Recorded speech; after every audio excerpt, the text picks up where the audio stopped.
अयोध्या निवासी ब्राह्मण श्री राम के साथ साथ तमसा नदी के तट तक पहुंच चुके थे और वे सभी श्री राम को लौटने के लिए अनुरोध कर रहे थे। जानते हैं आगे क्या हुआ? श्री वाल्मीकि निर्मित आश्रामण आदि काव्य के अयोध्या कांड में 46वां सर्ग। नमस्कार, मैं आभा शर्मा जावास। इन ऑडियो बुक्स को बनाने में अगर आप अपना योगदान देना चाहते हैं तो मेंबरशिप लेके या दिए गए QR कोड का प्रयोग करके आप ऐसा कर सकते हैं। आपका छोटे से छोटा योगदान भी हमें प्रोत्साहित करता है। अन्यथा शेयर, लाइक या सब्सक्राइब करके तो आप ऐसा कर ही सकते हैं। तदनंतर तमसा के रमणीय तट का आश्रय लेकर श्री राम ने सीता की ओर देखकर सुमित्रा कुमार लक्ष्मण से इस प्रकार कहा। सुमित्रा नंदन, तुम्हारा कल्याण हो। हम लोग जो वन की ओर प्रस्थित हुए हैं, हमारे उस वनवास की आज यह पहली रात प्राप्त हुई है। अतः अब तुम्हें नगर के लिए उत्कंठित नहीं होना चाहिए। इन सूने वनों की ओर देखो। इनमें वन्य पशु पक्षी अपने अपने स्थान पर आकर अपनी बोली बोल रहे हैं। उनके शब्द से सारी वनस्थली व्याप्त हो गई है। मानो ये सारे वन हमें इस अवस्था में देखकर खिन्न हो रहे हों। आज मेरे पिता की राजधानी अयोध्या नगरी वन में आए हुए हम लोगों के लिए समस्त नर नारियों सहित शोक करेगी, इसमें संशय नहीं है। पुरुष सिंह, अयोध्या के मनुष्य बहुत से सद्गुणों के कारण महाराज मैं, तुम में, मुझ में तथा भरत और शत्रुघ्न में भी अनुरक्त हैं। इस समय मुझे पिता और यशस्विनी माता के लिए बड़ा शोक हो रहा है। कहीं ऐसा न हो कि वे निरंतर रोते रहने के कारण नेत्रहीन हो जाएं। परंतु भरत बड़े धर्मात्मा हैं। अवश्य ही वे धर्म, अर्थ और काम तीनों के अनुकूल वचनों द्वारा पिताजी को और मेरी माता को भी सांत्वना देंगे। महाबाहो, जब मैं भरत के कोमल स्वभाव का बारंबार स्मरण करता हूं, तब मुझे माता पिता के लिए अधिक चिंता नहीं होती। नरश्रेष्ठ लक्ष्मण, तुमने मेरे साथ आकर बड़ा ही महत्वपूर्ण कार्य किया है, क्योंकि तुम न आते तो मुझे विधेय कुमारी सीता की रक्षा के लिए कोई सहायक ढूंढना पड़ता। सुमित्रा नंदन, यद्यपि यहाँ नाना प्रकार के जंगली फल फूल मिल सकते हैं, तथापि आज की ये रात में केवल जल पीकर ही बिताऊंगा। यही मुझे अच्छा जान पड़ता है। लक्ष्मण से ऐसा कहकर श्री रामचंद्र जी ने सुमंत्र से भी कहा, सौम्य, अब आप घोड़ों की रक्षा पर ध्यान दें, उनकी ओर से असावधान ना हो। सुमंत्र ने सूर्यास्त हो जाने पर घोड़ों को लाकर बांध दिया और उनके आगे बहुत सा चारा डालकर वे श्री राम के पास आ गए। फिर वर्णानुकूल कल्याणमयी संध्योपासन करके रात आई देख लक्ष्मण सहित सुमंत्र ने श्री रामचंद्र जी के शयन करने योग्य स्थान और आसन ठीक किया।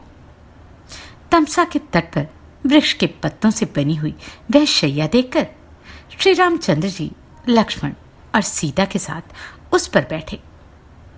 थोड़ी देर में सीता सहित श्री राम को थक कर सोया हुआ देख लक्ष्मण सुमंत्र से उनके नाना प्रकार के गुणों का वर्णन करने लगे।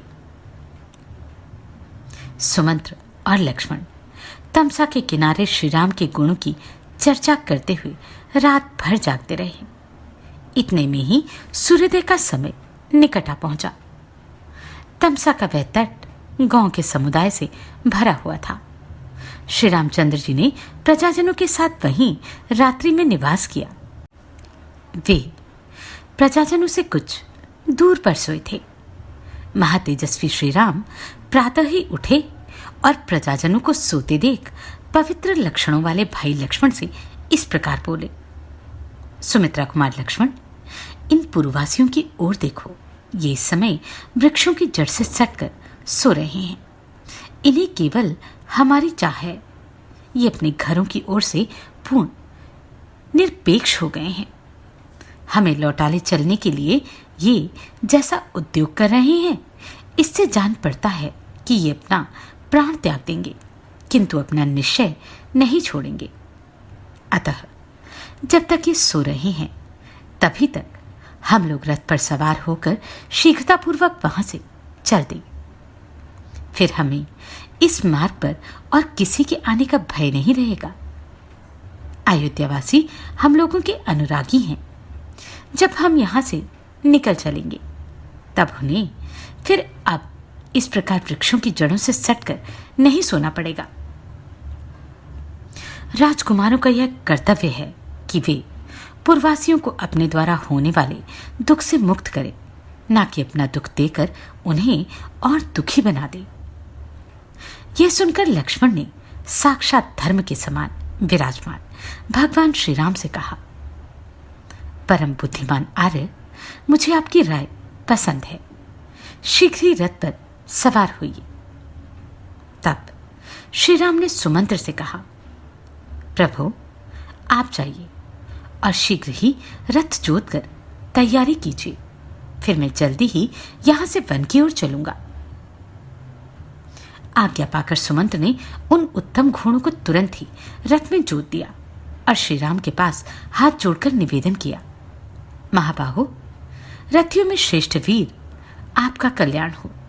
आपका ये रथ जुता हुआ तैयार है। अब सीता और लक्ष्मण के साथ शीघ्र इस पर सवार होइए।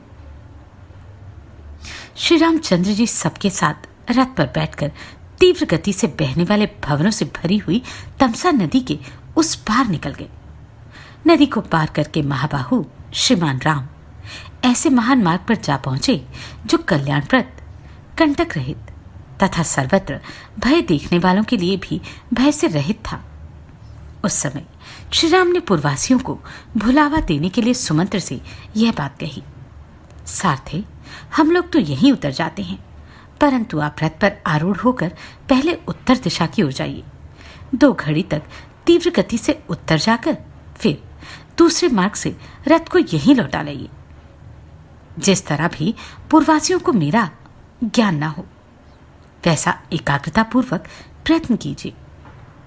श्री रामचंद्र जी का यह वचन सुनकर सारथी ने वैसा ही किया और लौटकर पुनः श्री राम की सेवा में रथ उपस्थित कर दिया। तत्पश्चात सीता सहित श्री राम और लक्ष्मण, जो रघुवंश की वृद्धि करने वाले थे, लौटकर लाए हुए उस रथ पर चढ़े। तदनंतर सारथी ने घोड़ों को उस मार्ग पर बढ़ा दिया जिससे तपोवन में पहुंचा जा सकता था। तदनंतर सारथी सहित महारथी श्री राम ने यात्राकालिक मंगल सूचक शकुन देखने के लिए पहले तो उस रथ को उत्तराभिमुख खड़ा किया, फिर वे उस रथ पर आरूढ़ होकर वन की ओर चल दिए। इस प्रकार श्री वाल्मीकि निर्मित आशामयण आदि काव्य के अयोध्या कांड में 46वां सर्ग पूरा हुआ। अगले अध्याय में जानते हैं कि पूर्ववासी किस प्रकार श्री राम को ना पाकर निराश हुए और फिर उन्होंने क्या किया।